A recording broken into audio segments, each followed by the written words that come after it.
Hello friends, welcome back to my channel DK technical point. आज इस video में हम बात करेंगे प्रोटोटाइप मॉडल के बारे में। प्रोटोटाइप मॉडल की वर्किंग प्रोसेस को जानें, किस तरह से वर्क करता है, क्या इसका प्रोसेस है, किस तरह से रन होता है, क्या इसके बेसिक पॉइंट्स हैं, क्यों हमें इस मॉडल को यूज करना चाहिए। इससे पहले मैंने वाटरफॉल मॉडल और स्पाइरल मॉडल के बारे में डिटेल्स में वीडियोस बना रखी है, उसका लिंक डिस्क्रिप्शन में दे रखा है, आप वहां पे जाकर चेक कर सकते हैं, वीडियो को वॉच कर सकते हैं। आज इस वीडियो में जानेंगे प्रोटोटाइप मॉडल का वर्किंग प्रोसेस और इससे कुछ बेसिक पॉइंट्स के थ्रू उसके वर्किंग प्रोसेस के रिक्वायरमेंट को समझेंगे, किस तरह से इसकी रिक्वायरमेंट पड़ती है, कहाँ हमें इसको यूज करना चाहिए। अगर आप चैनल पर नए हैं तो प्लीज इस वीडियो को लाइक कर लें, चैनल को सब्सक्राइब कर लें, ताकि आगे आने वाली इसी तरह की यूजफुल वीडियोस की नोटिफिकेशंस आपको मिलते रहे। टॉपिक को स्टार्ट करते हैं, मेरा टाइम वेस्ट किए हुए प्रोटोटाइप मॉडल की बनाते हैं। प्रोटोटाइप मॉडल है क्या, किस तरह से इसको यूज करना चाहिए। इसका जो प्रोसेस रन होता है, इसका प्रोसेस 4 स्टेप्स में रन होता है। पहले स्टेप में क्या होता है, रिक्वायरमेंट गैदरिंग का होता है। जो भी हमारा डेवलपर है वो कस्टमर्स की रिक्वायरमेंट के बेस पे उससे रिक्वायरमेंट गैदर करेगा एंड क्विक डिजाइन रेडी करेगा। वहां पे रिक्वायरमेंट गैदरिंग के साथ ही क्विक डिजाइन रेडी हो जाएगा। उसके बाद नेक्स्ट प्रोसेस में क्या होगा, बिल्ड प्रोटोटाइप। उसके बाद बिल्ड प्रोटोटाइप वहां पे बनाया जाएगा एंड नेक्स्ट प्रोसेस होगा कस्टमर इन्वॉल्वेशन, यानी कस्टमर को वहां पे इन्वॉल्व किया जाएगा।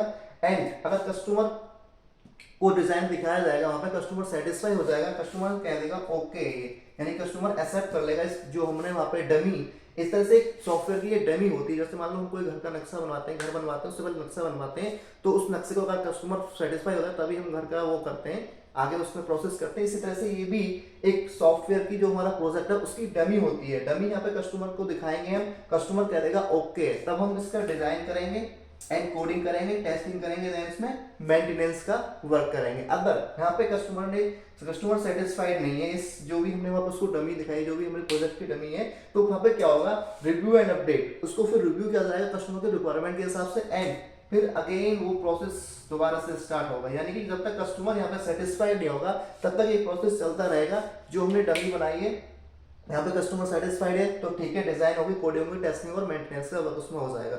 लेकिन अगर डमी से कस्टमर सेटिस्फाइड नहीं है तो इसको फिर रिव्यू किया जाएगा, क्या इसमें कमी थी, और उसके बाद उसको फिर से रिक्वायरमेंट गैदर होगा, फिर से बिल्ड टू प्रोटाइप होगा, फिर से कस्टमर को दिखाया जाएगा। ये प्रोसेस चलता रहेगा जब तक कस्टमर सेटिस्फाइड नहीं होगा।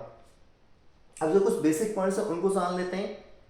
Customer don't know exact requirement, यानी कि इस तरह का जो प्रोटोटाइप मॉडल है वो तब यूजफुल है जब कस्टमर नहीं जानता है कि उसकी बेसिक यानी एग्जैक्ट उसकी फिक्स रिक्वायरमेंट्स क्या है। जैसे जैसे मॉडल बनेगा, जैसे प्रोजेक्ट बनेगा, कस्टमर को पता चलेगा मुझे ये भी चाहिए, ये भी चाहिए, तो वहां पे एग्जैक्ट जब तक कस्टमर की रिक्वायरमेंट उसको पता नहीं है, तो यहाँ पे इस तरह के मॉडल्स में हम प्रोटोटाइप मॉडल्स को यूज करते हैं, इस तरह के प्रोजेक्ट्स में। थ्रू अवे मॉडल, इसको थ्रू अवे मॉडल भी कहते हैं। थ्रू अवे मॉडल क्यों कहते हैं, क्योंकि इसमें क्या होता है, जब तक कस्टमर यहाँ पे ओके सेटिस्फाइड नहीं है, ओके है तो ठीक है, अगर कस्टमर सेटिस्फाइड नहीं है तो इस डमी को हम थ्रू अवे कर देंगे, नेक्स्ट डमी यहाँ पे रेडी करेंगे, तो इसको थ्रू अवे मॉडल भी कहते हैं। टेक्निकल रिक्वायरमेंट्स गुड, यानी कि टेक्निकल रिक्वायरमेंट और रिस्क के पर्पज से ये गुड मॉडल है। कॉस्टली प्रोजेक्ट, और ये कॉस्टली प्रोजेक्ट भी है। कॉस्टली इसलिए है क्योंकि अगर इसमें कस्टमर को डमी, अगर जो हमने वहां पे इसको प्रोजेक्ट की डमी जो वहां पे इसको दिखाई है उसको सेटिस्फाइड नहीं है, तो अगेन एंड अगेन ये प्रोसेस चलता रहेगा, तो उसमें कॉस्टिंग भी बढ़ेगी, तो उसको एक कॉस्टली प्रोजेक्ट भी आप कह सकते हैं। फेमस सॉफ्टवेयर डेवलपमेंट मॉडल, लेकिन एक फेमस सॉफ्टवेयर डेवलपमेंट मॉडल है क्योंकि इसमें क्या होता है, कस्टमर एंड डेवलपर दोनों एक साथ रहते हैं। कस्टमर की रिक्वायरमेंट के हिसाब से जब तक कस्टमर सेटिस्फाइड नहीं है उसको हम वहां पे प्रोजेक्ट को प्रोसेस नहीं कर सकते। तो यहाँ पे क्या है, अच्छा मॉडल है क्योंकि पहले ही आपको प्रोजेक्ट की डमी मिल जाती है, किस तरह से मेरा प्रोजेक्ट होगा, उसके बाद उसमें वहां पे वर्क स्टार्ट होता है। Customer involve okay then process, same चीज ये कह रहा है यहाँ पे कि यहाँ पे कस्टमर जो है हमारे साथ इन्वॉल्व रहेगा, डेवलपर के साथ इन्वॉल्व रहेगा। जब तक कस्टमर ओके नहीं करेगा तब तक डिजाइन, कोडिंग और टेस्टिंग जो मेंटेनेंस का जो प्रोसेस है ये रन नहीं होगा। कस्टमर कहेगा ओके, सेटिस्फाइड है, एक्सेप्ट है, ये जो डमी आपने प्लेस की है जो प्रोसेस, उसको आप प्रोसेस कर सकते हैं। Good for provide overall function, यानी कि सिस्टम को ओवरऑल फंक्शंस भी प्रोवाइड करने के लिए प्रोटोटाइप मॉडल बहुत ही अच्छा है। Interactive development cycle customer end developer, ये क्या है, कस्टमर और डेवलपर के बीच में एक इंटरेक्टिव डेवलपमेंट साइकिल है। इंटरेक्टिव डेवलपमेंट साइकिल कैसे है, क्योंकि इसमें दोनों कस्टमर एंड डेवलपर दोनों इन्वॉल्व रहते हैं, तो जब तक उनका तालमेल नहीं होता, ओके नहीं होता है कस्टमर की तरफ से, तब तक ये साइकिल चलती रहती है। Use it with other model, और इसमें क्या है, इसको आप दूसरे मॉडल के साथ भी यूज कर सकते हैं, यानी कि प्रोटोटाइप मॉडल के साथ आप वाटरफॉल मॉडल और स्पाइरल मॉडल को भी यूज कर सकते हैं, इसलिए इसका ये एडवांटेज भी है।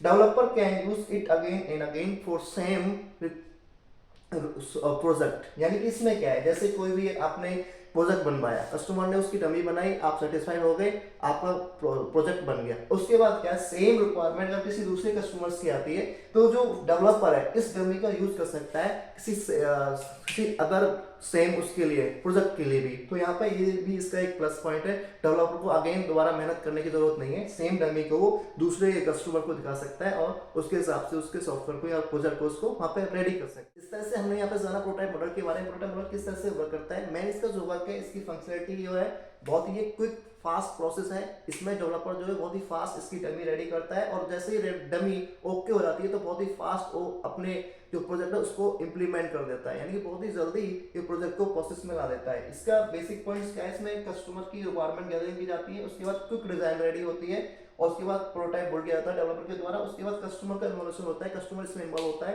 कस्टमर अगर ओके कहता है तो प्रोजेक्ट को जो जर्नी हमने बार पेश की है वो ओके है, तो उसके बाद डिजाइन कोडिंग टेस्टिंग या मेंटेनेंस का वर्क होता है। अदरवाइज कस्टमर को फिर से उसका जो भी वहाँ पे जो हमने डमी रेडी की है उसको रिव्यू किया जाएगा, अपडेट किया जाएगा उसमें कुछ भी, और उसको दोबारा से फिर कस्टमर की रिक्वायरमेंट गैदर की जाएगी और उसके बाद प्रोटोटाइप बिल्ड किया जाएगा। एंड ये प्रोसेस तब तक चलता रहेगा जब तक कस्टमर वहाँ पे सेटिस्फाइड नहीं होता है। और इसके कुछ बेसिक पॉइंट्स के थ्रू हमने समझा यहाँ पे किस तरह से इसके बेसिक पॉइंट्स से किस किस कंडीशंस में हम प्रोटोटाइप मॉडल को यूज कर सकते हैं, क्या इसके बेनिफिट्स हैं। आई होप मेरे द्वारा दी इन्फॉर्मेशन आपके लिए यूजफुल हो, तो प्लीज इस वीडियो को लाइक करें, चैनल को सब्सक्राइब करें ताकि आगे आने वाली इसी तरह की यूजफुल वीडियोस की नोटिफिकेशन आपको मिलते रहे। थैंक्स फॉर वॉचिंग, मिलते हैं नेक्स्ट वीडियोस में।